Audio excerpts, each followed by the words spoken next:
And welcome, world. Apologies for the latenesses. We know I advertised that we were going to be starting at 4. Chalk that on me, not on my counterparts and my colleagues. There was some technical difficulties going on with the laptop and the phone and StreamYard and all that other stuff.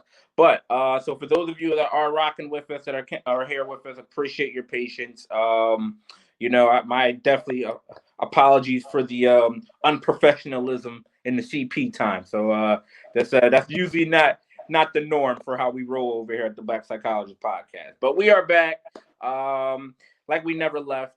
It is episode 40, so we appreciate everybody, that's been watching and listening and has been riding this train with us. Welcome. It's if your first time tuning in with us. Well, we promise to make it definitely worth your time and definitely worth the wait.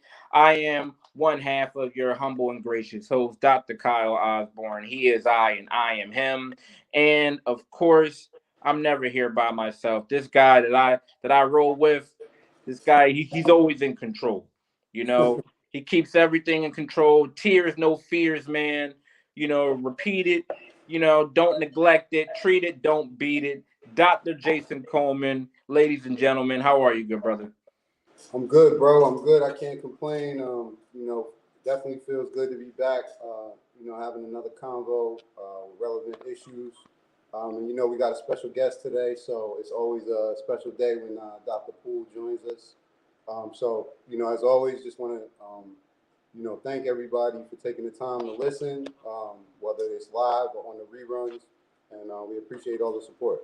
Absolutely. We had to, what we're going to be talking about today, we had to go get reinforcements like Dr. J just mentioned. For the content that we're going to be discussing, we had to go get someone that is an expertise in this relationship intelligence, is in depth and knows all about the family, sis, all that other stuff, right? So we had to go get reinforcements. And so she gets paid just for laying in the shade, take pictures with a glass of lemonade. After her rocks look like it's been dipped in Cascade. She's been fresh since she was in the 5th grade. Ladies and gentlemen, Dr. Ashley Poole, welcome back. Appreciate you being here. How are you, sis? I am doing so good. One thing I want you to do, Kyle, while I'm talking is if you can make this public so I can share it, because I've been telling everybody. So on your Facebook, if you can go make this public so I can share it for everybody, that would be great. All right. But I'm Y'all go ahead and do excited. that. I'm going to go do that. It's Black History Month. I mean, we gotta acknowledge that. And so to be on the Black Psychologist Podcast, Black History Month, and to be with two gentlemen that graduated from my alma mater, now my employer, I am so excited to be here. So really looking forward to the topics that you all have. Always thought provoking. I was like, I wonder where they get these. Kyle, you always like. I mean, I don't know if it's your ideas, but you always have the top stuff that's going on in but still balancing it with ways that we could discuss it in a politically correct way. And so I absolutely love that because I always tell people that like T.I. said, we could be all of that. We can talk about we could probably quote you just quote some Lil Kim, but we can also tell you about CBT heuristics and everything else. So I'm just excited to be here.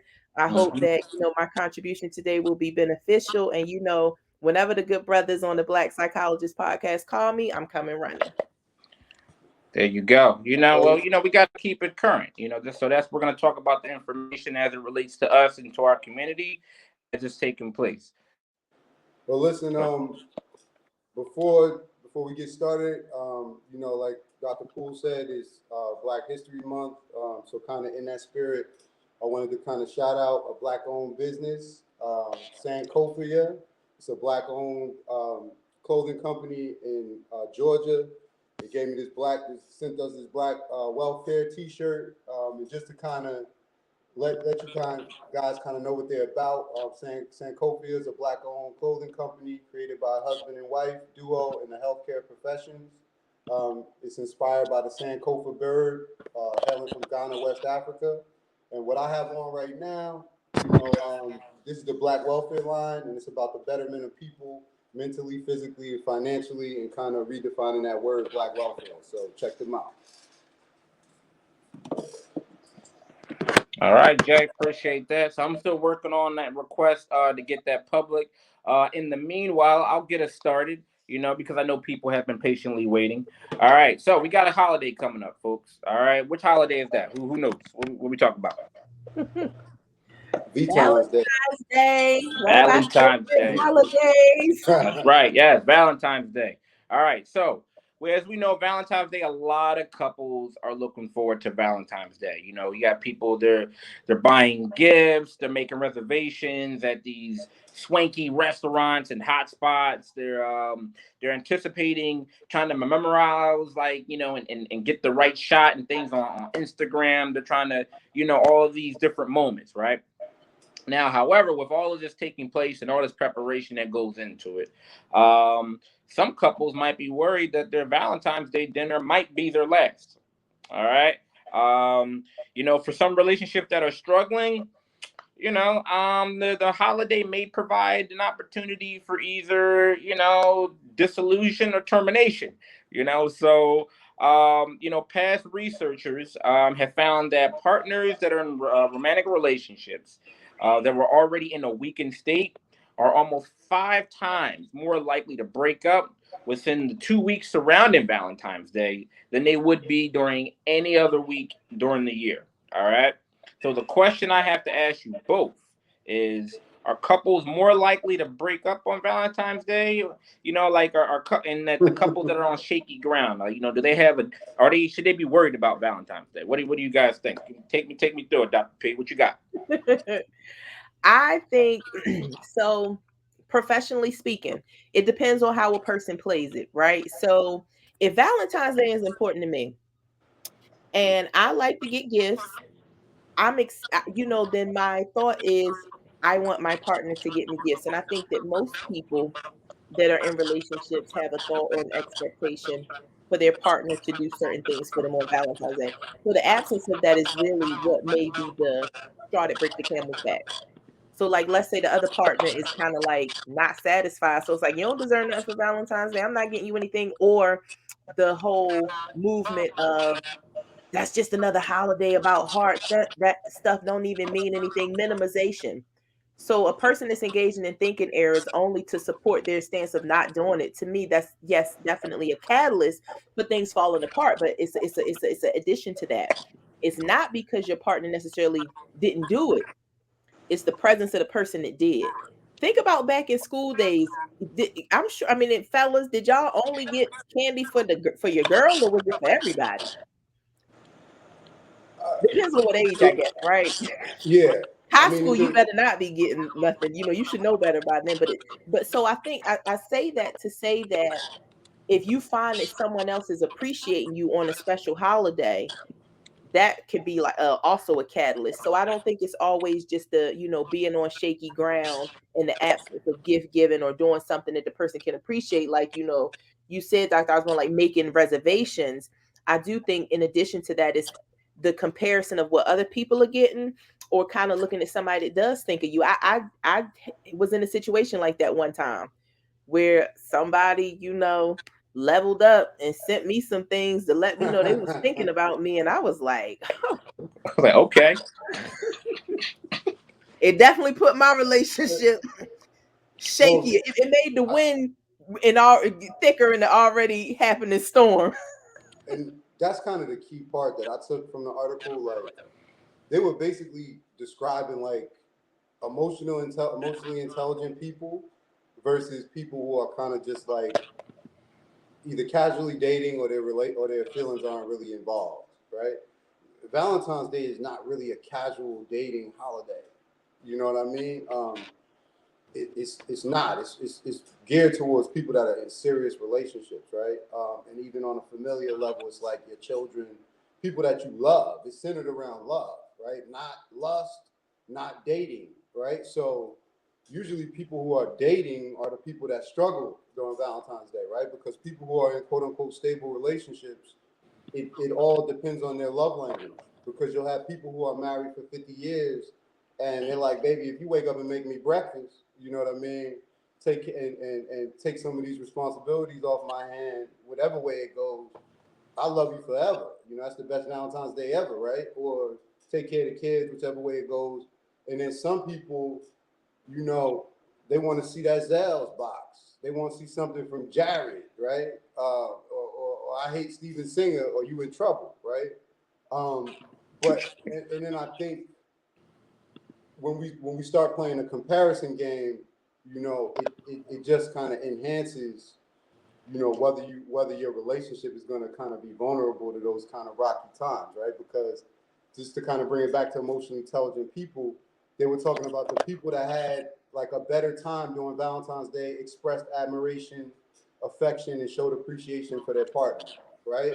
And those are the people that they said were doing it more or less every day, you know.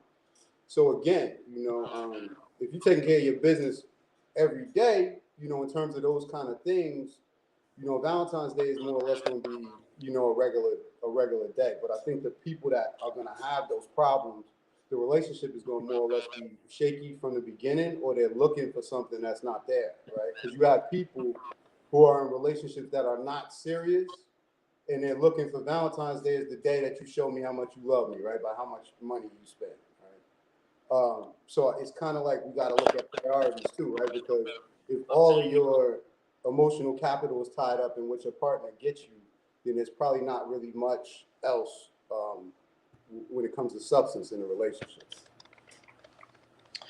No, that's why I'm kind of right along the lines with both of you in the sense that I feel like it can be a double-edged sword, right? In a Right. situation where, like you mentioned, you brought up a good point of the comparison piece, right? Like you can have some people, like again, you know, depending on how they value it, could be all right. You know, we're gonna go out. I'm gonna splurge, right? Like you said, I'm gonna level up. Like this could be an opportunity for you to take like maybe your gift giving or you know your affection to the next level, right? And really kind of feed into it. Or it could be a situation where you said like you know, when you get into the comparison thing, or if you guys are on two different type of communication, like, you know, wavelengths, then you could get, what if you get the wrong gift, right? So if you get the wrong gift, then the day is a complete disaster, right? You thought you were doing something and then it goes completely left. Or like when you said the comparison factor, you know, your friend is saying, oh, well, you know, well, what are y'all doing for today? Because you know that as people, right? We socialize. We are Right. very social people and we're going to compare. You know, you got some people that are just asking, like, hey, what are you doing? And you got some folks that, again, that kind of glamorize it's a status symbol, right? Valentine's Day can be, especially with social media. You know, people are trying to get that nice Instagrammable moment. And they're like, hey, you know, where are you going? Where's your That's the dude? gotcha, Where's your gotcha. partner taking you? And if you're That's like, the oh gotcha, nah, gotcha. he's only taking me to you know, taking me to Friendlies, or he only taking me to Red Lobster, and you like, damn girl, that's all you that's all you, Now, you ain't I let going you know there. how No, Eddie I thought we V's was going to was. Budokan or something. And so now so now it turns into you start looking, you know, situations start to get a little murky there. So yo, you might have a situation where emotions are getting unveiled, you you know, and you know, White Castles has that Valentine's Day date. It's a lot of people that go to White Castles for that Valentine's Day date. You never saw that? I've Mm. never done it. Don't even. I've never done it. I don't But know, if you Jay. look it That's up kind of on I shady look, Google, stuff. they he know take a lot about reservations. it, You know a lot about it. I didn't even know they still had White Castles around. but you never Yo, done it, right? let me tell you something. Let me tell you something. I don't ever have a problem on Valentine's Day, so knock it off ever. But this is what I was gonna say though, right? Like the first answer, of course, I believe that answer that I gave, right? But then this is a little bit more of a dose of reality, right? I do agree that there is an element, especially when we talk about males, right, where your relationship could be in jeopardy around Valentine's Day or Christmas due to cheapness within reason, right? You know what I mean? Because there's a lot of men, like you said, right? When people start talking about, I can only talk from the male perspective, but when people start talking about, I don't believe in this and I don't believe in that, you know, like I don't believe in Valentine's Day, I don't believe in gifts. Usually those aren't people, you never really catch them returning gifts.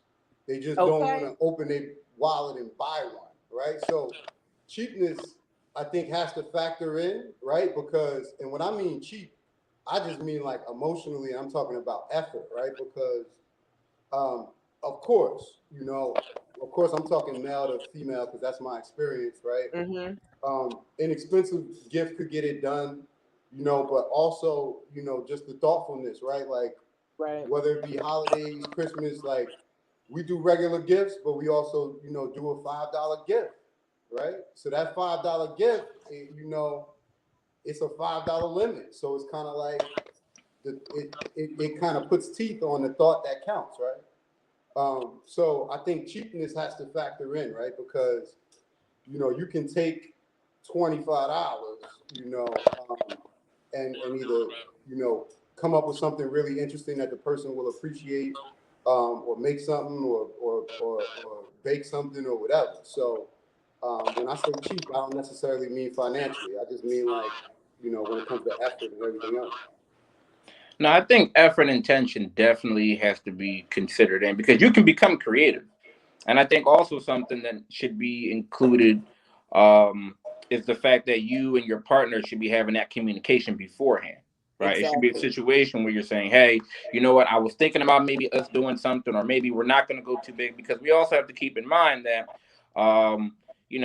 Valentine's Day is also falls in the realm of being very, capitalistic, where, prices and things are inflated on these certain days. So the same bouquet of flowers that you were going to get last week are now going to be double the price. Right. So, the communication I think So is let me ask you, really so does that important. guide behavior because that's happening? I think you should know where you are, like financially.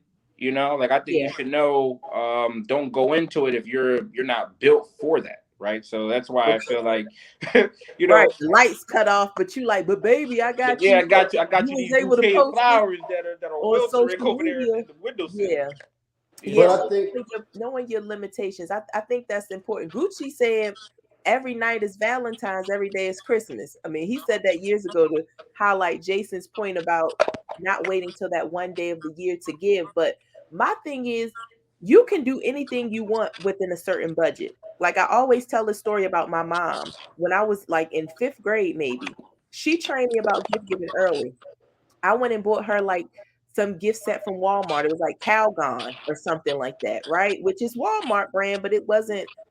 She told me if I had but it was in a cute little gift set, and I was excited about being able to present that gift set. She told me if my budget was $5, it's better to give someone something that they can use because Right. nobody is so rich that they don't use something this around right, that range. You know right, what I'm saying? Even if Beyonce is drinking a smoothie, she could it might be $5 from the juice bar. Now it might be 2 ounces, but at least you know what I'm saying. Get her a $5 gift card to a place that she can go. So if my budget was $5, instead of getting her this Calgon gift set that she's not going to use, she would have much appreciated a bar of Dove soap because she uses Dove soap. right.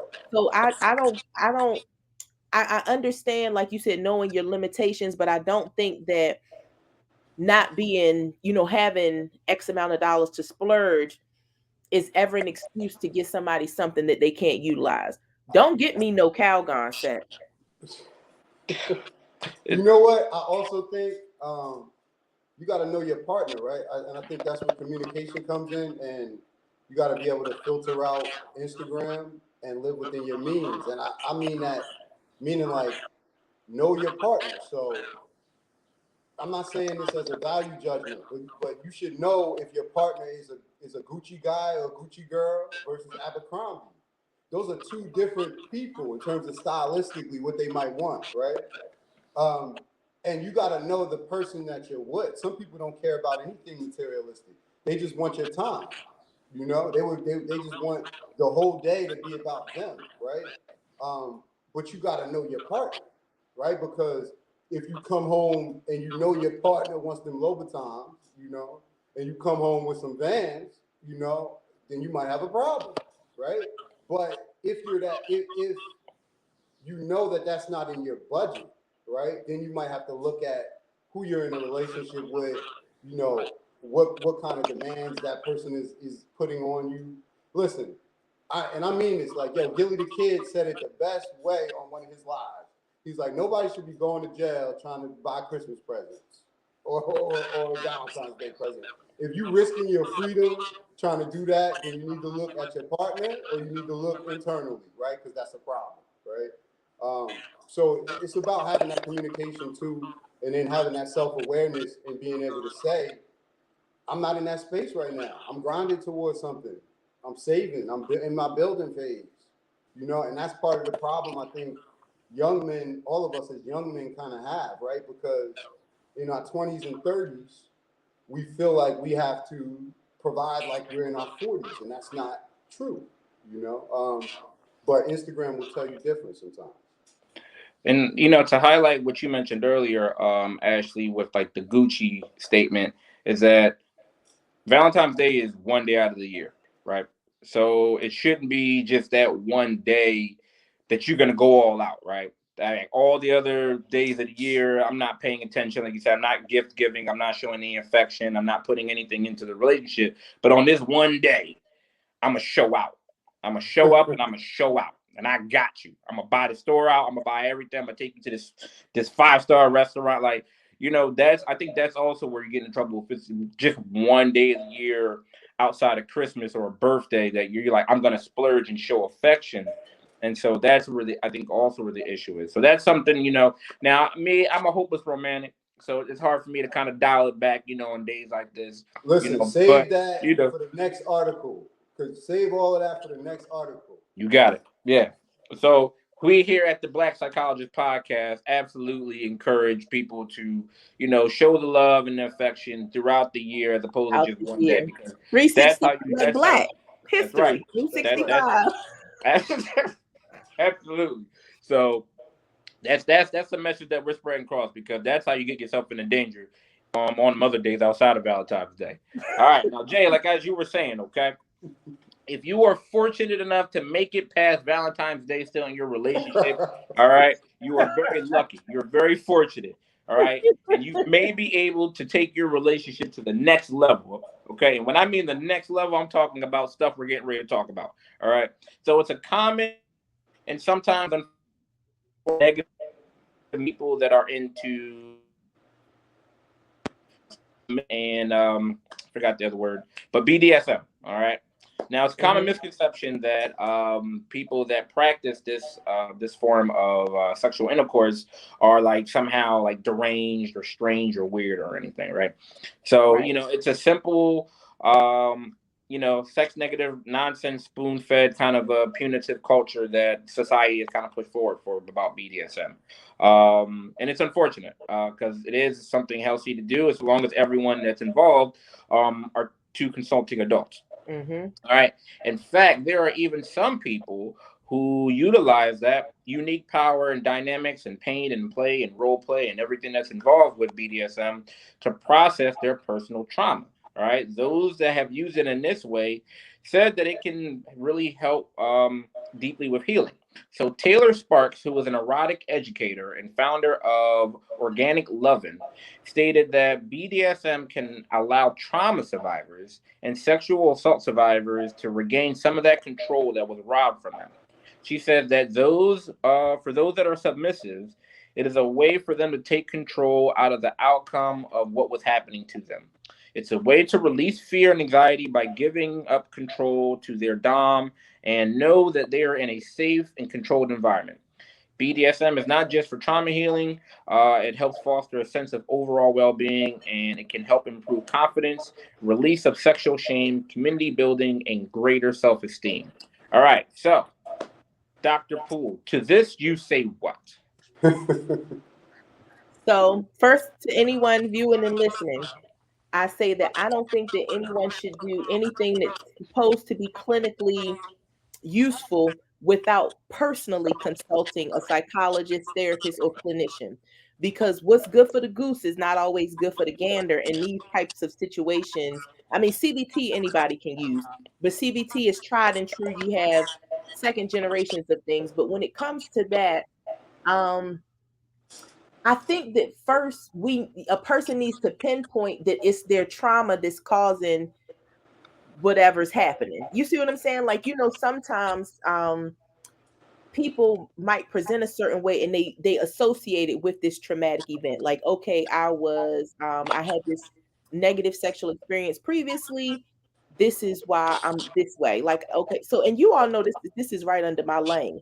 Mm-hmm. So when we were taking psychopathology, I was researching the paraphilias. And so to anyone that's viewing this not clinical, paraphilias fall under the clinical diagnosis of the sexual disorder. So, like people that like to inflict pain, some of the stuff is clinical if you like to, show yourself in public. But I would say that I respect her. I'm glad that she is giving the lane for people that have tried these interventions and it works.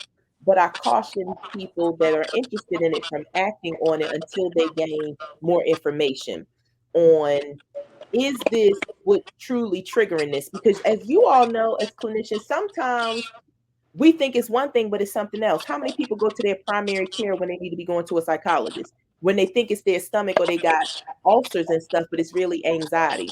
So I do agree with promoting, sexual positivity. I think people should explore different things. I had a friend that put an ad on Craigslist and to engage in sexual services. And at first, I was kind of judging this person. I don't want to even speak what their agenda was, but then I had to look at like if it's safe and like you said, Kyle, if people are consenting to this is what they want to do, you got to let people start making decisions for themselves, and especially for groups of people that have been set to these expectations. Oh, you can't do that. Or if you do this, you a freak. I mean, unless you like being a freak. I mean, some people think freak is a negative thing. Rick James, super freak, Cardi B. I mean, why? I mean, if being a freak is not the same term. So so now it's favorable.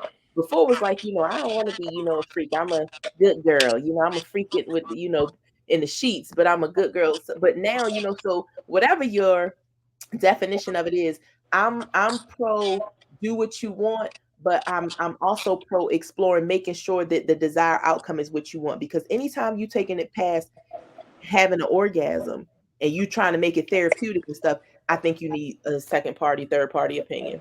Mm-hmm. Jay, what are your thoughts? First, we're having this conversation under the umbrella of consent, first and foremost, right? Both parties are consenting and they're voluntarily engaged in this act, right? Now, I'm going to take this two separate ways, right? One, since you kind of set the table and talking about it as kind of like a helpful activity, a therapeutic activity when it comes to trauma, right? I would agree with Ashley in the sense that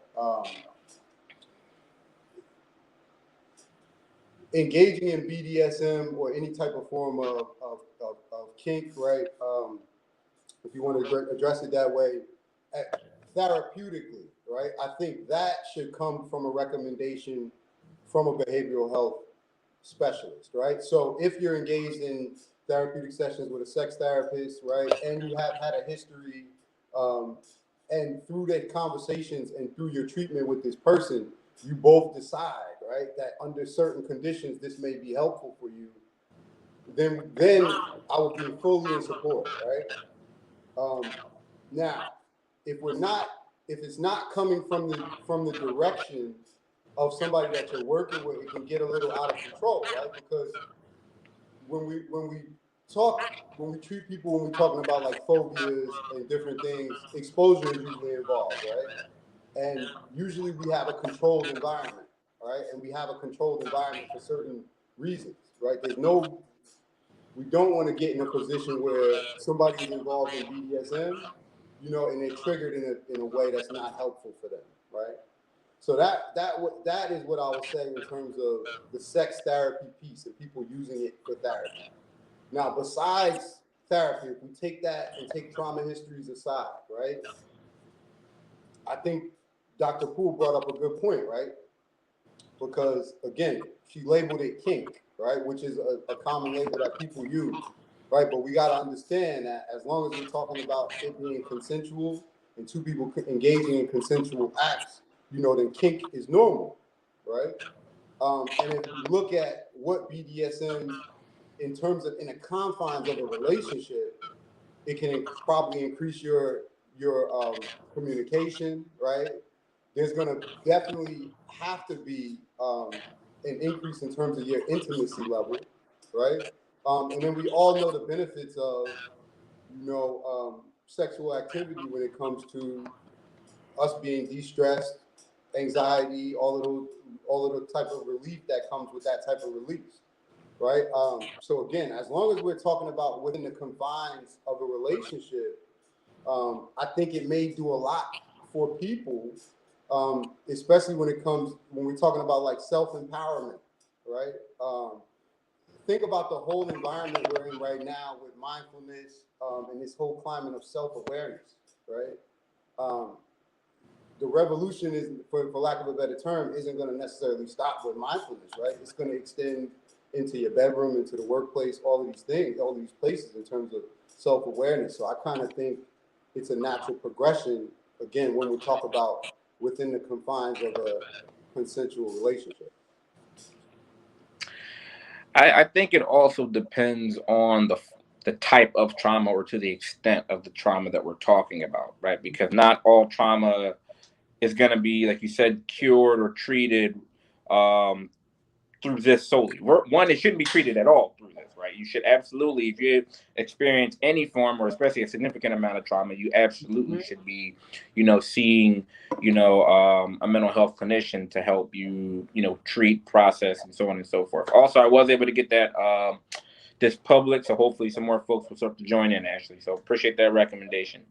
Um, Jay, kind of similar to what you're saying. I mean, it does make sense that in this particular environment, that some of the things that come along or some of the symptoms that people experience with trauma, yeah, absolutely. If you have two consenting adults that are participating in this particular form of sexual intercourse, then yeah, um, you are probably going to start to see some of those issues or some of the things that individuals struggle with that have experienced trauma. You will maybe start to see maybe a decrease in maybe some of the, you know, uh, some of those symptoms per se, where we're talking about there has to be boundaries, right? So, Jay, you mentioned communication. So, in a situation like that, there's going to be constant and open dialogue, and boundaries are going to have to be set. And with trauma, a lot of times, especially we're talking about sexual assault, boundaries was completely, obliterated. And when a situation like that, so now, okay, so maybe that person gets more comfortable, especially with somebody that they trust, which is another thing that is Right. continuing to get, developed and hopefully progressing in a healthy way. So yeah, you'll see some of those particular type of in those areas of their life, especially where it comes to sexually, will start to progressively increase because they're in, like you said, Jay, a controlled environment, right? They're having open dialogue. And then also just kind of like it's emotional safety because that's also something that was taken away from them, right? So now you're in a safety environment with somebody that you trust. So I could see where Miss Sparks is coming from, where she's starting to see, okay, um, it's a form of healing. You Right. know, we just have to we have to make sure that the healing and that doesn't just stop there because that's And not going to treat all of the trauma. Like maybe for that exactly. aspect between her and someone else that she trusts or an intimate partner, you can start to make some progress. But I totally hope that they're also in addition to getting, actual treatment. Yeah, I never even thought about I thought about this as you were narrating. What about if it goes wrong? So we need to talk about what's happening during sex, right? We're not always in control of certain things. Like we don't necessarily tell our body like, "Hey, get aroused or respond to this." It naturally does it. And in be with paraphilias being something of interest to me, and in understanding biologically what sex does depending on the person's age and if they haven't had sex, sometimes people become uncontrollable. So I'm just thinking on the flip side, is what could go right worth what could go wrong? So this person is going through this whole, therapeutic thing, right? This therapeutic process. Like we're solely isolating. So we're not talking just about kinky and BDSM. We talking about it as a therapeutic tool. But I'm thinking there are times where when sex becomes involved, people aren't always able to maintain focus. Like Lil Wayne said, it's like soon as I come to my senses. So with that being said, let's not, JC, sex is a biological thing. Like another rapper said, when I shoot, meet your death in less than 8 seconds. So my thought is the person that is supposed to be I guess the helper with helping through that, they got to be legit knowing that that's what they don't well, and not talking. this is what I would assume, right? First of all, it was it was a short article. I would assume that when we talk about the individual, especially if somebody has like a sexual trauma history, engaging in sexual activity, if we talk about the continuum of the treatment, it has to be like way down here, right?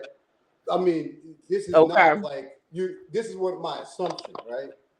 And that's why before I even started talking about it, I was like, I would see, I would see something like that playing out after meticulous discussion and planning with your therapist and bringing in your partner, right?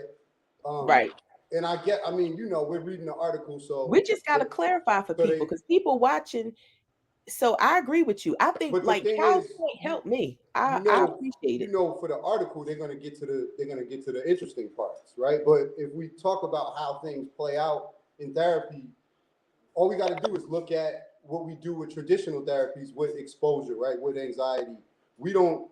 It's very rare, that we're going to use like flooding, right, with a sexual assault victim, right? Spiders, somebody who's afraid of spiders, that's a little bit different, right? When we're talking about something that's that extreme, you're going to be bringing the person along very slow. So I would assume, and of course we're all making assumptions here, but I would assume that by the time you get to sexual activity, um, that person will be involved, right? Because again, we're talking about something that's of such a sensitive nature, that you will want your partner to be aware of certain, cues,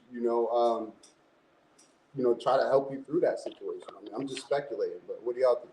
No, but I mean, actually brings up a good point because things can go left, right? I mean, what if you do experience some form of a different type of sensation, and maybe what you thought you were going to do, or maybe it could go left. So I think also same thing, Jay, there has to be explicit communication. I think a lot of people kind of gotten hung up on like what was the movie 50 Shades, right, of what that looks like, but again, that's just the glamorized romanticized version of it, right? Right. Unless you're actually participating, you don't know all the intricacies that go into it. And so you would hope that someone is already kind of further down the line where they're really comfortable before they jump into this, especially if you've experienced an amount of trauma. We Mm-hmm. also got to make sure that the person isn't using this as a form of coping, right?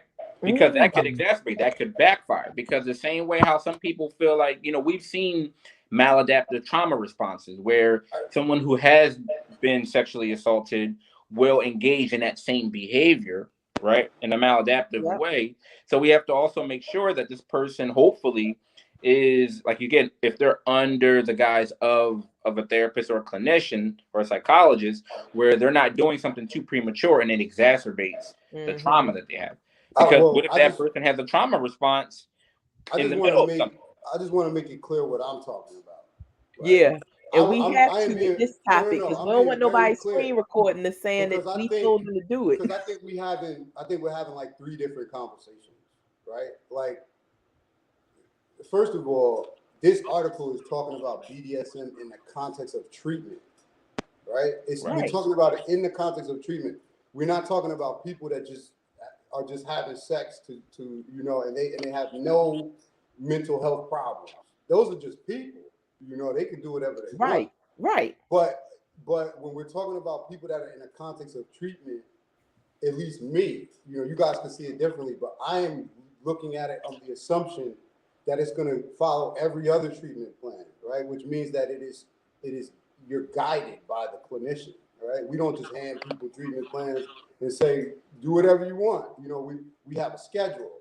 We don't. So But so that's I what's happening today. Like people are gonna watch this, and I'm glad that we're fleshing this out. Mhm. Because when people watch this, you got to think when people jump on, like Kyle said, and even if we don't present it a certain way, that's what people are looking for. Like, this is for another conversation, but the gospel singer that said that she would get her friends a hotel room so they can't stay with her and her husband, did y'all hear about that? Oh yeah, yes, Yeah, I So, read that. so with that being said, she said that people took the meat of that. So I'm glad that we're combing this out to say that, because see, here's the thing: people think talking to a life coach is treatment, and that's no shade. Maybe in some ways it is, but sometimes treatment is reserved for things that, like, insurance pays for, or credentials that qualify a person. So I think it's helpful that we're saying everything. I think we're all saying the same thing, which is to communicate that we're saying this plus.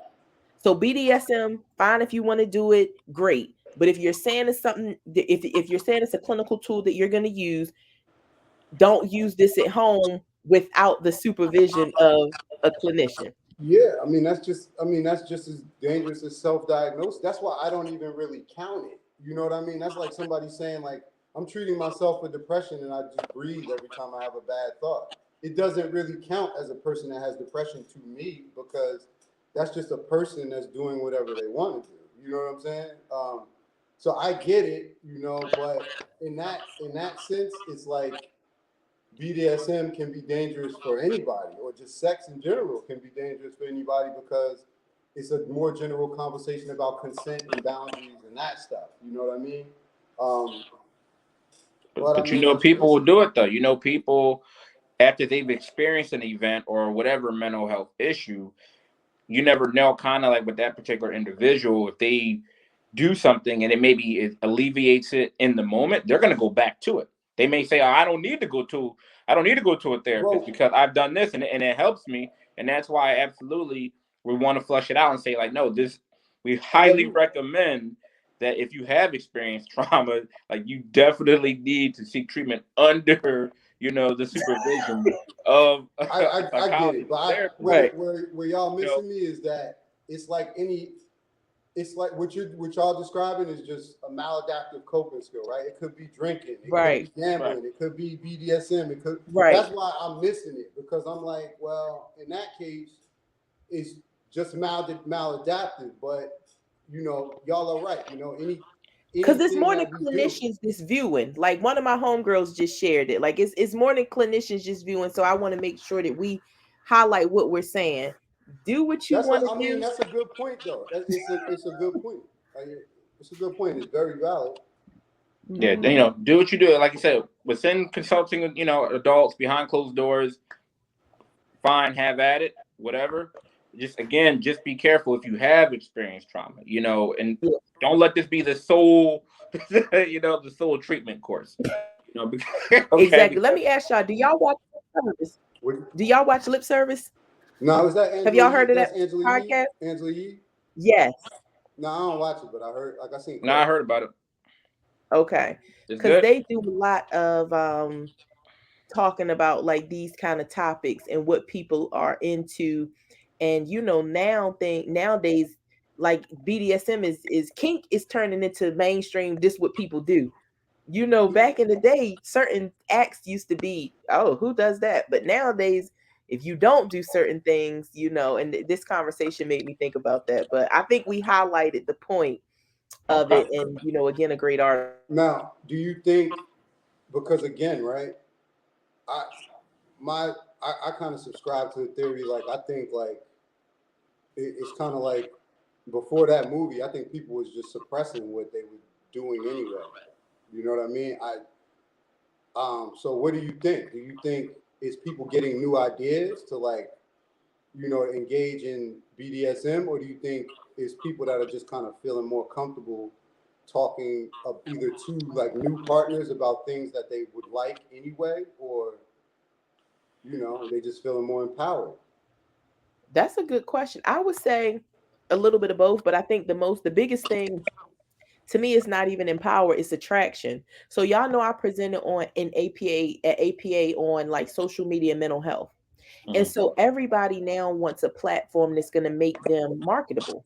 Sex sells. Sex has always sold, right? You know what I'm saying? Right. Like, I mean, so now the freakier you are and the nastier you are, it's like that's a badge of honor. So I almost think that this conversation is so good because I'm hoping people aren't doing. I hope people are getting enjoyment out of whatever they're doing and whatever they're saying. This is what I do, and they not just doing it because you know guys are having these. They watching podcasts like this where guys are saying, guys like y'all that are influential, they have their stuff together. Well, yeah, I mean, because y'all could have did this. If y'all wasn't psychologists, y'all might deviate and saying, yeah, because my flapper, I turned into Ike Turner over Yeah, come on, overnight. come on. Look, You Maybe always, you y'all, maybe always y'all gotta too. take it somewhere that is not supposed to Maybe be y'all taken. Ike, listen, but Dr. Turner of. see, here's the thing. In BDSM, the woman can be Ike. So Well, that's that's the thing, true. right? Right. So stop it. So that's Stop you it. feel me? Stop it. Because You you know. don't know. We didn't say who was the dominant one and who was the submissive one. So let's not make any assumptions about any of that. So the thing is this, I do feel like the movie itself, especially, I think made it more like it lessened the stigma behind it. And I think now we are in that day and age where sexual exploration and sexual freedom and liberation is definitely at an all-time high. Now, I would say as far as like BDSM, again, I haven't, I'm not out there in the game, so I don't know if it's a situation where on the first date or you're in your first like kind of Yo, episode, somebody's breaking out the BDSM. Like I would hope that that's something that you and it's like someone that you're in a relationship with, communication, because again, like we just talked about it, boundaries, rules, trust, all these things have to be established. So I mean, I so could be wrong. I don't know if that's being broken out on the first sexual episode, so what you're but saying is you know, you gotta wait until day 3 to go get the book bag out the garage, out the closet. I mean, From day 3. coming out on day one might be a little strong. You're coming in a little hot with that. So I don't know Listen, if you could just come back from the bathroom with the I'll mask be right. on. The I'll It's be right back. Valentine's. Yeah, yeah. maybe that's maybe that's the gift. I don't I know if gotta Maybe get that's that's the the mask gift. included. on, you know? You I don't. know, I don't know if that's listen, included. That I'll be it's right back. hard. Let me freshen up, and you come back with the You bag. I don't terrible. know. I'm not sure. So we'll see. So, but speaking of trauma, though, I'm happy you mentioned it. Right. So trauma. Tattooing is often seen as a fashion statement, but they can also be many other things, right? It could be exquisite art, it could be self-expression, it could be a tribute, or it could be an act of defiance. But for some, it could also be therapeutic. It could be a powerful type of therapy that helps with mental health recovery from trauma. So, according to clinical psychologist Dr. Joanna Livingstone, she's a director at Key Psychology Services. She says that tattooing enhances self esteem and self confidence, which are both central to mental well being and overcoming traumatic experiences. Jay, you have one or two tattoos, so I want to get your take on this first. What do you think? um, Listen, I thought that's part of the reason why I wanted to do this article. I thought it was interesting. I don't know if you remember. Remember, in our first class, we actually did an assignment on whether or not tattoos would affect like our clients' kind of view of us, Yeah, right? yeah, that was probably Um, like our first conversation that we talked about. I remember that. and you both of y'all know, like it's a subject we talked about a lot. I have a lot of tattoos. I have a couple sleeves. Um, Listen, I think when it comes to trauma, it's a very interesting thing, right? Because I think a lot of people use tattoos to kind of identify like significant events in their life, right? Good and bad, right? I used to get a tattoo after I survived every session, every semester at PCOM. I used to call it my therapy. I would go get a tattoo and just keep putting my sleeve together, right? Partly because I only had the money to do it in pieces too, but that was me celebrating, getting an A or getting a good grade, right? And we all know people who have RIP or have faces or grandma or Mm-hmm. mom's face. Yep. And again, that's another type of like celebration, right? So I think the relationship between trauma and tattoos is wrapped up, right? Because for some people, it's going to represent the end of something, right? Somebody who might have have reached like a significant mark or mark when it comes to like AA or NA, right? Or somebody who's a cancer survivor, right? Like these are very significant events in somebody's life, you know, that could either be the culmination of trauma or just a symbol that you're still battling through it, right? So I want to know what y'all think, but you know, I definitely, you know, agree with the kind of premise of this article.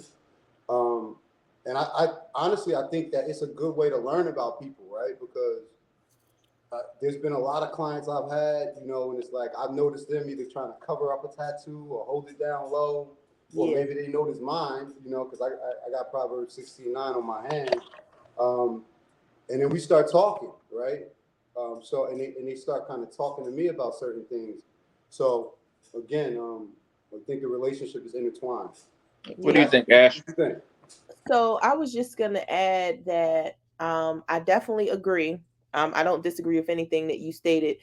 And I also have heard that tattoos are addictive. Like I've read that like once you get it, and it becomes a form of expression. But I do know someone that was violated sexually, a female, and they got a gun tattooed on them.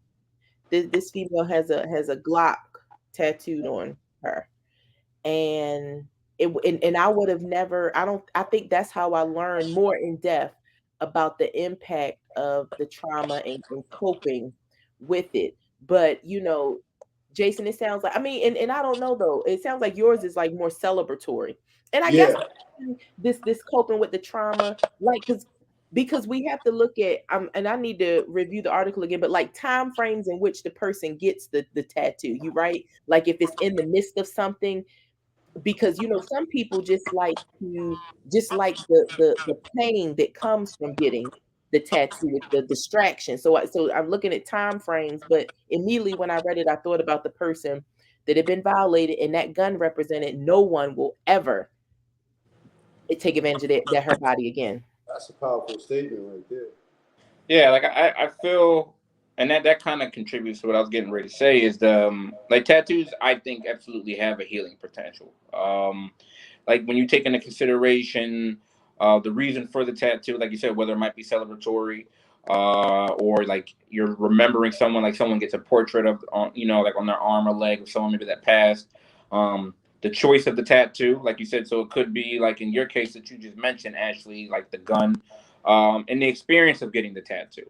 Right, I Mm-hmm. think a lot of those things kind of mixture in, and then it's like the body is a canvas, right? And that's what people are using. So when you have the canvas, it's like it's a visual. Um, it can become a visual source of healing, right? You have some individuals that maybe that used to self harm or cut, and sometimes they get the tattoos to cover that up, right?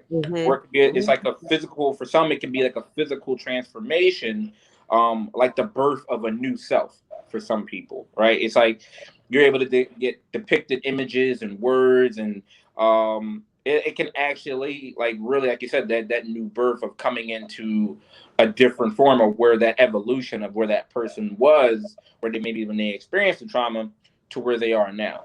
So I absolutely feel like there's definitely a lot of overlap. I think there's a lot of it does have the healing potential, especially visually, of you know some of the scars that people wear or experience that kind of goes into it. Mm-hmm.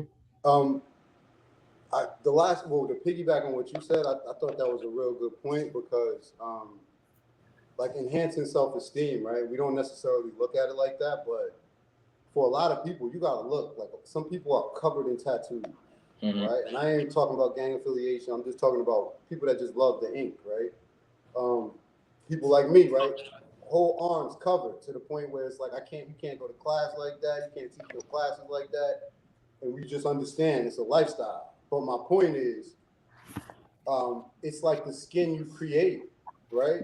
So you can be a person that does not like your appearance and change it, right? You can be a person that say you're not the tallest guy, or you're not the strongest guy, or you don't think you're the most attractive guy, right? These are stable characteristics, right? They're not changing, right? Um, but other things we do that can enhance our self-esteem, like I can go to the gym and I may be short, but I can be the strongest guy, right? Um, I can make myself more athletic, and I think it kind of I can go get a haircut. I think tattoos is more permanent, but I think it works with self-esteem kind of the same way because you might not think you're the most attractive guy, right? But every time you go out, somebody may say, "Yo, that's a dope tattoo. Where'd you get that, man?" Or "I like that." That enhances your self esteem probably for some Yeah. people. And if we're being honest, it's not a bad conversation starter when you're in Jamaica in the pool. You know what I mean? See, then that's guys. I've had to convince Jason to wear clothes when we do episodes because he wants to just come out here because Body washed up like the subway in Harlem. yeah, like because we know. I'm like, listen, Jay. I know that's what they want to see. Like, I know that gets a certain population of views and hits. But I'm like, listen, we got to do it. Like, we got to do it in a different manner, right? You know what I mean? Like, we can't go the sex route all the time, But I know, well, we get it, right? But you brought up a good point though.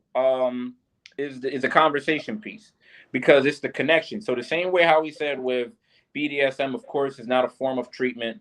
The same thing with tattoos. Like if you've experienced trauma, going out and getting a tattoo is not gonna, it's not treatment for your trauma symptoms. Like we did, it has the healing potential, and I say that because when you said people ask you about the tattoo, it's a conversation piece. We know for a lot of people how difficult it is for anyone to talk about their trauma, right? We know we would love for everyone that's experienced trauma to go and speak to a psychologist or a therapist, but we know it's just not that easy, and some people just aren't comfortable at that point.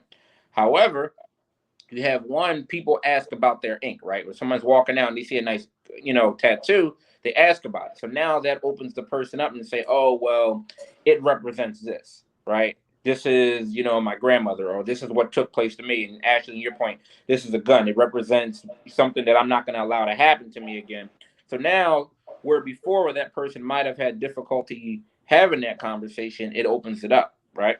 Same thing, I think, also is that you have that conversation with the tattoo artist, right? So depending on how long you're there, when you get a tattoo, you might be in the chair for a minute.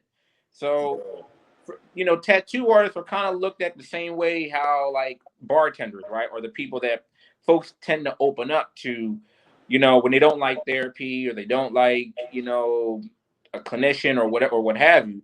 But people will open up to a tattoo artist, right? Because you have to go in there, you have to describe what you want, right? And a lot of times that's associated with a story. Like when you're telling a person, they're going over, okay, this image, this color scheme, what about this, what about that? Like you have to describe to the artist what you want, and you guys are sharing ideas. And even like Jay, like when you're getting a tattoo done, like you're having a conversation. Like you're usually talking about what the piece is, like what's going into it, why you decided to get it. You're talking more about yourself. And I feel like that opens up, right? Because the person is sharing their story, they're sharing their pain, they're sharing, their resilience. All the other different factors go into it. So that's what I like. For me, I feel like the tattoo absolutely prompts maybe that person into that healing ready conversation or direction where if they were able to talk to a tattoo artist, then maybe they might be more comfortable also now talking to a family member, talking to a clinician. So I like that conversation piece, which I think is really important with the tattoo. Yeah. One thing I was thinking also to kind of like add is when it comes to like Jason's comments about what tattoos represent and mean, do you think it's still like that, Jason? Like in terms of I can't go to certain settings, you think it's still like Yo, it's crazy because I was gonna ask you because we worked together for a long time.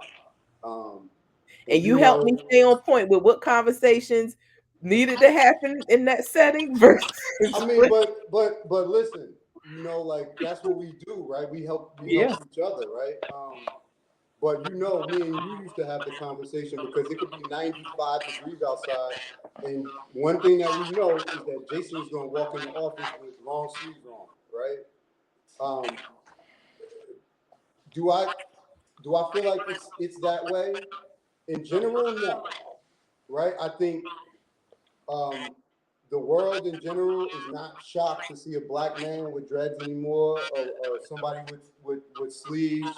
Um, so a person doesn't. I don't think everybody necessarily sees that and makes those judgments anymore, right? But that's the world, right? Now let's talk about fraternities, like our profession, right? Our profession is still different. Do I still think that the world is ready to see a psychologist with double sleeves, they will accept it like anything else in this world if your credentials line up and everything is airtight, right? Excuse me. But I only say that to say, like, with certain professions, it'll just be hard, right? When we talk about like CEOs, bankers, your psychologist, your doctor, there's an image that people have in their mind about your accountant, your lawyer. Most people don't want to see their lawyer in a pair of ripped jeans, Timberlands, and on his summer vacation in a tank top. You know, it's a little harder pill to swallow. That's my opinion, but I want to know what you think. I think it's changing, Jay. Now I'm with you. I think the majority is still at that point for certain professions, but I also think you take in consideration a lot of these professions are experiencing a changing of the guard, right? Right. So you're starting to see a lot of younger professionals coming into in all these other different industries, and a lot of them are coming with tattoos. Like you can go into any hospital, I guarantee you're going to see a whole bunch of nurses with tattoos, right? I think in our situation, I think it's important you did mention the credentials, because if you have the credentials, it's kind of hard to argue that. What I'll say in our field, absolutely, it might depend on the population that you're treating. If you're in substance use, right? Substance abuse, you're like, if you're working inpatient or you're working at a I don't think tattoos are really gonna matter, because your population that you're serving also mostly has tattoos. They might even look at it as a way like, oh, okay, I can identify this person, and this person is more real. They're realistic. You might see you more as a real person because you More also have approachable. tattoos, right? So that might actually work to your benefit. So I think in our field, it just kind of depends on the patient that you have in front of you, right? I think you're more seen as a person. Even with CEOs and bankers, you're starting to see a lot more younger entrepreneurs, a lot more people that are like the Well, listen, Zuckerbergs and all these other different folks. see, These young millionaires, a lot of them are younger now. So but I see, do that's what I think there's a mean. change And in we the gotta guard. we gotta clarify, right?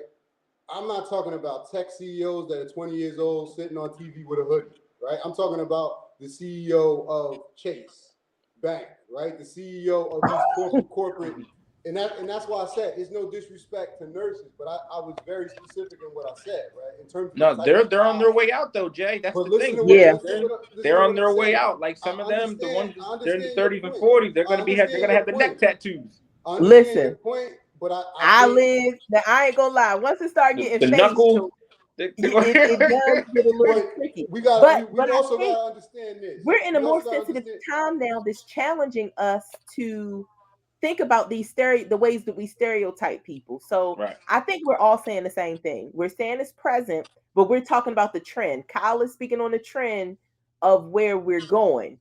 And it is still relevant No, though. it's still relevant though. I Totally. understand what you're saying, right? But we got to be very careful about the message we send, right? And see, it's just like us doing this podcast, right? You're up there in a t-shirt, I'm up here in a t-shirt. Ashley is dressed relaxed. We all went to school together, right? None of us looked like this when we were in process. None of us. Like you said, we Look needed the like this. credentials first. But this is why I said what I this is why I said what I said. Started from the bottom, now we're here. Come on. Think about what I said. Right. I said the credentials is what allows you to do it. Dr. J, listen, and I like to be very specific with my words. Patients, right, are a very specific population, right? The patients seeing you look regular are gonna make you relate. That's not what I'm talking about. But before we see a patient, you got to get in the door. Sure. You got to No, get I get it. hired, right? And the only point I'm saying, and Kyle, you're absolutely right. I don't think you're wrong, right? But this is just my personal perspective. So No, you're right. No, I mean, especially currently.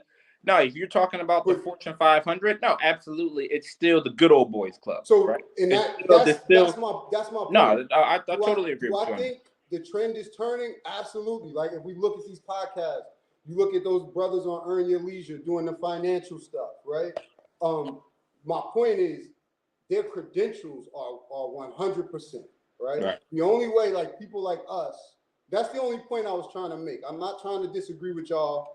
But the only point I'm trying to make is that the stakes are still different for us, right? So Dr. J can come into the hospital in a sweatsuit, in Timberlands. I do it all the time, right?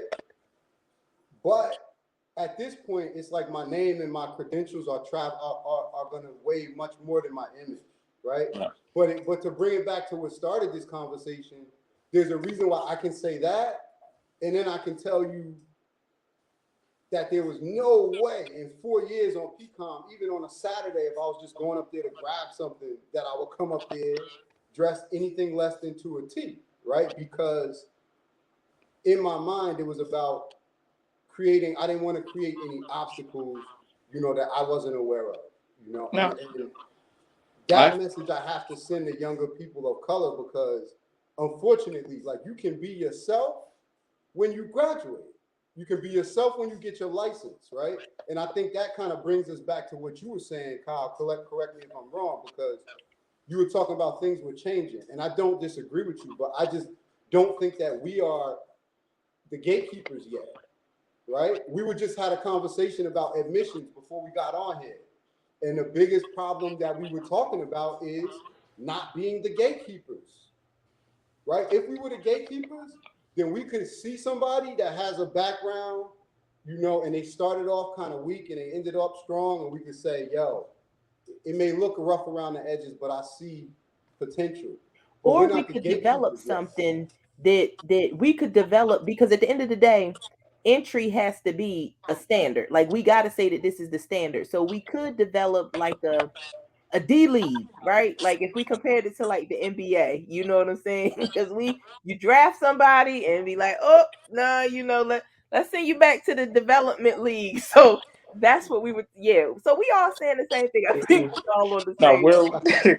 we're definitely not there yet. Like the tide, Geared up.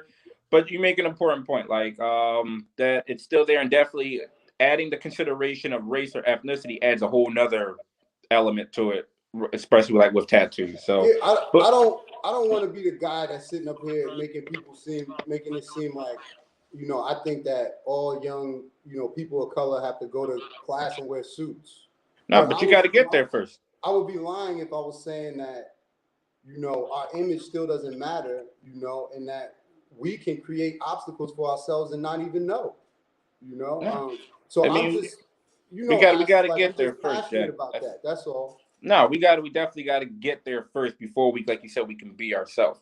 And I'm happy you mentioned that, because speaking of credentials, and somewhat hopefully positive news, the FBI has recently identified that 6 juveniles as persons of interest in the series of bomb threats that have been targeting the HBCUs over the past month or so, or past couple months. So for those people that aren't aware, this past Monday and Tuesday at 17 different HBCUs, including Spelman, Howard, and Delaware State, they were reported receiving bomb threats. So Howard had also was among the 8 HBCUs that had received bomb threats on January 5th. So, and during these threats, the universities they have to take their precautions, such as sweeping the buildings. They got to clear the buildings out. They go into lockdown. Um, they have to cancel classes, or classes have to go to virtual. And so, to say it's an inconvenience to the students and staff would be an understatement. So some of the presidents and the law officials stated that the threats were definitely included language that suggested it was motivated by hate, and that the threats were made over the phone. So right now they have 6 people, or 6 juveniles that are persons of interest, or when they don't want to say suspects. So hopefully this is progress. What do you think, Ashley? I'll let you go first, just kind of given how this whole situation has evolved. So when I initially heard, my first thought was to like get more information on what made him think it was racially motivated. Because when you said something to me, then I put it in my family chat, and my aunt, who happens to be a Republican, and she takes and I highlight that because that kind of speaks to her views on things.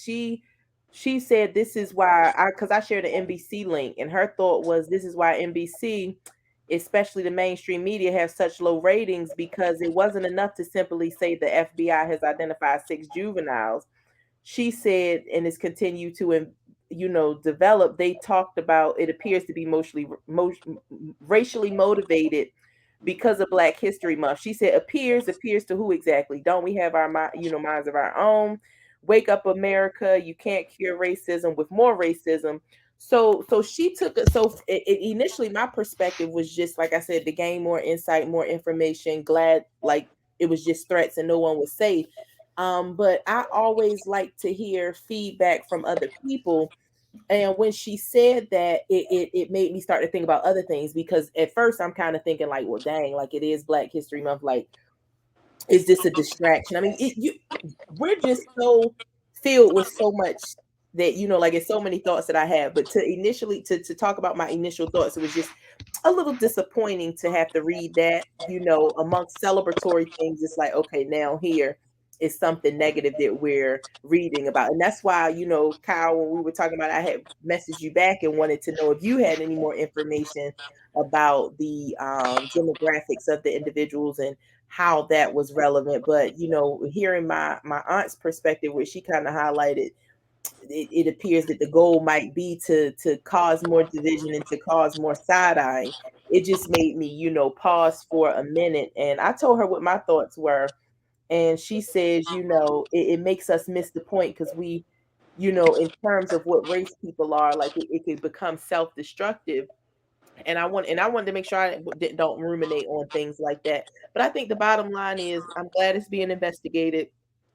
I mean, on the one hand, I was glad that it highlighted that it might have been racially motivated, because when you start to look at like crimes and how they are handled, the more variables added, the more comprehensive punishment or sentencings become. You see Mm-hmm. what I'm saying? Like there's a difference in different types of behavior when you get in, and I don't claim to be a law expert, so I'm not even gonna get into that, but we all know bottom line basics. The more variables you add, the more consequences that become a part of that. But then hearing my aunt's point, I understood the validity in her statement in saying how it could be like a negative thing. All right. Jay, what'd you think? I mean, listen, how many HBCUs was it?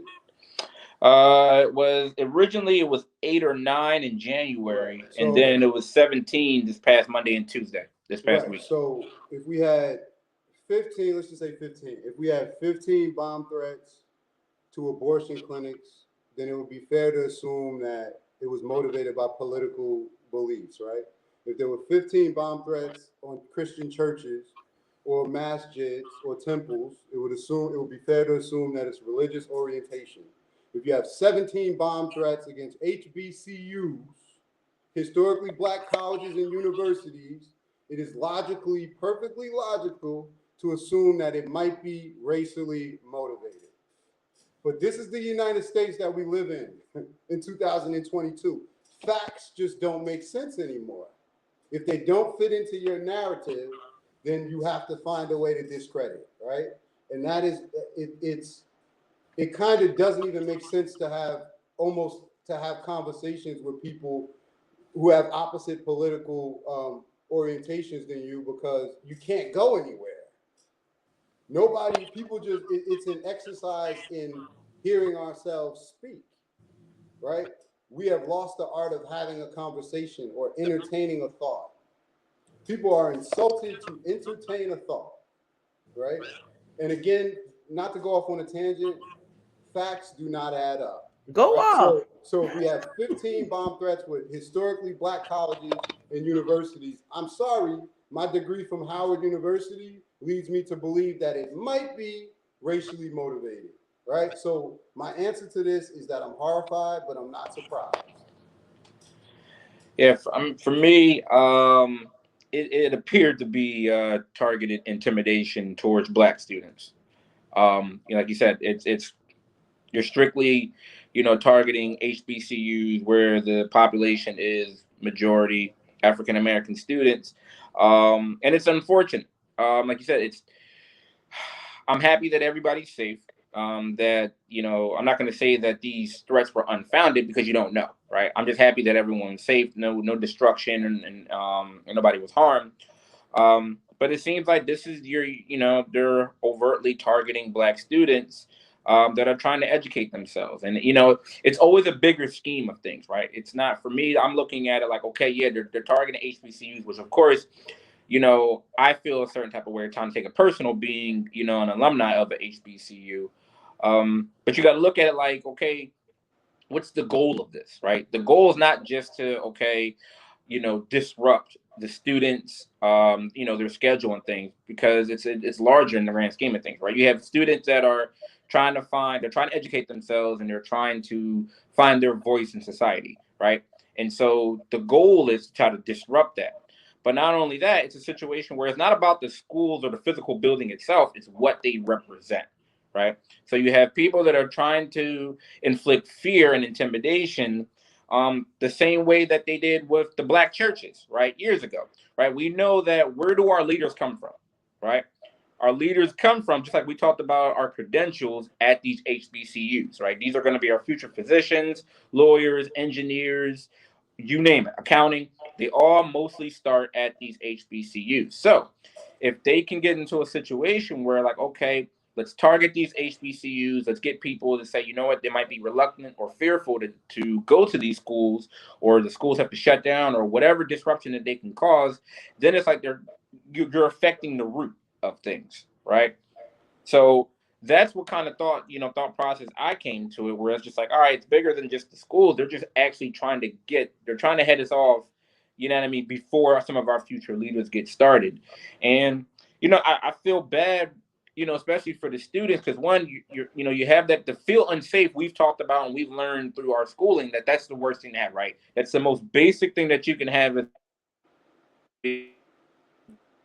when you don't have that, it's really difficult to concentrate and comprehend anything else.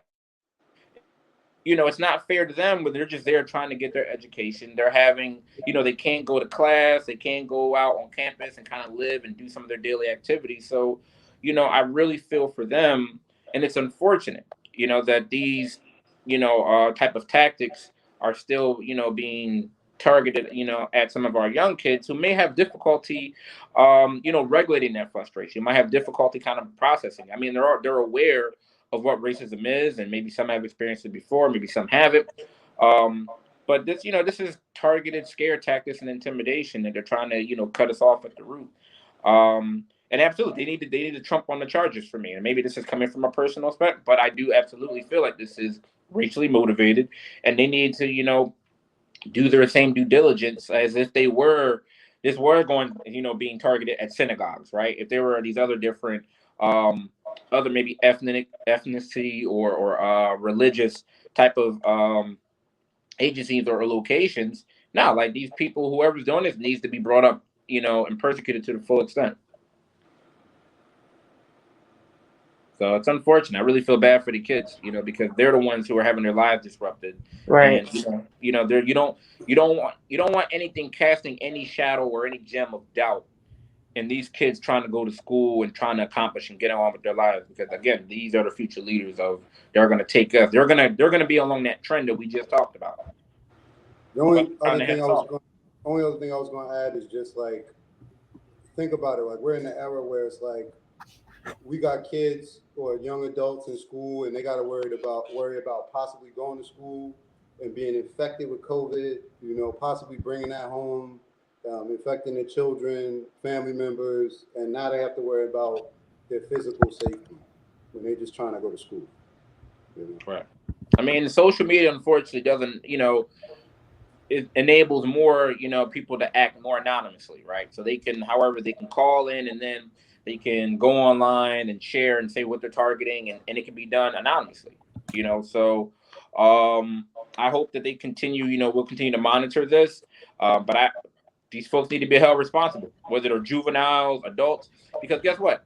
Even with juveniles, somebody's putting them up to this. I mean, let's keep it 100, right? Like, they didn't, these juveniles, I mean, they didn't wake up and say, hey, let's go after HBCUs. No, somebody's directing them and instructing them to go off HBCUs. Like, I know I'm sure there are plenty of kids that, that are alive, and maybe they don't like HBCUs, but I kind of, this feels like they're getting direction and instruction from kind of like, you know, more adults that are instructing them to do this. You know what I mean? Right. Like they said, they high tech kids. So someone is encouraging them to utilize their skill set for this kind of Exactly. stuff. So, we'll continue to monitor it.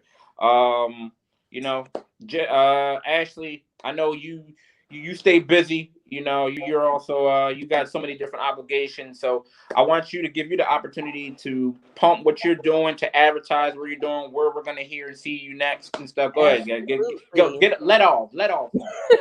So again, thank you all so much. This has been a highlight of my Sunday. It's like soul food Sunday. It's like soul service. I always feel empowered for the week. So I just want to say thank you, starting with that. I do have my handle up here, Pool of Positivity on Instagram. I definitely am a proponent of social media and mental health. I kind of fell off for a little bit, but I do like to post a lot of things about positive vibes. Again, as Kyle stated in the beginning, I'm all about Black love and relationships. Not currently accepting any new clients now, but I can definitely point you in the right direction if you are looking for that. One major thing that I'm looking forward to chatting with you guys offline about is teaming up with one of my mentors. His name is Dr. Sam Hasty. I sent you all his LinkedIn, but I want to get him up here because in talking about relationships, we don't have to wait till Valentine's Day to do that. And you all always have great perspective. And I think just seeing Black men discuss these topics is always helpful. So follow me on the gram if you want to learn more. I do have a professional Facebook. You can just Google Dr. Ashley Poole and it will come up there. But yeah, that's pretty much Conversation me. with the Kennedys. What we got going on? That's coming up. Absolutely. 6 o'clock. We're going to be doing conversations with the Kennys. My favorite tagline is to say we talk about love, dating, and all things in between. Tune They're in. a couple, they've been married for 20 years. I never been married. I'm trying to get there, and relationships are work. Like when they say they're work, that's exactly what it means. But again, I appreciate you, brothers, for having me on. And I can't wait to connect with y'all again so we can get some more things popping in 2022. So Absolutely. thank you, fellas. Always. Thank you. Jay, I'll hold let up you that thing, Jay. Put that Oh up yeah, there. remember, check know. out I see Ashley. Black Welfare. Absolutely. So absolutely continue to support that. Jay, great episode. We were blessed with Dr. P came through and just Always, straight blessed the always, mic. always, bro. So we appreciate everybody joining. Again, we're going to continue to keep the contact coming. We appreciate the feedback. A lot of you guys suggested a lot of different articles and ideas and some topics for us to talk about, so we appreciate that. We appreciate the views. We appreciate continue to subscribe. A lot of people have been sharing, have been hitting me and Jay and DMing us. So we appreciate all the love and support. So absolutely the same way we're live right now. So again, we're always trying to make it interactive. We'll get this up and running and out to people, and we appreciate the love. So just continue to subscribe, continue to share, send ideas to Black Psychologist Podcast at gmail.com. Jay, anything before we get out of here? Nothing much. Just again, always want to want to thank anybody who takes the time to listen. Please continue to comment, share the videos, and remember, prioritize your mental health. Absolutely. So we're wishing everybody good mental health, and we'll see you next time. Appreciate it. See. All right, Jay. All right, bro.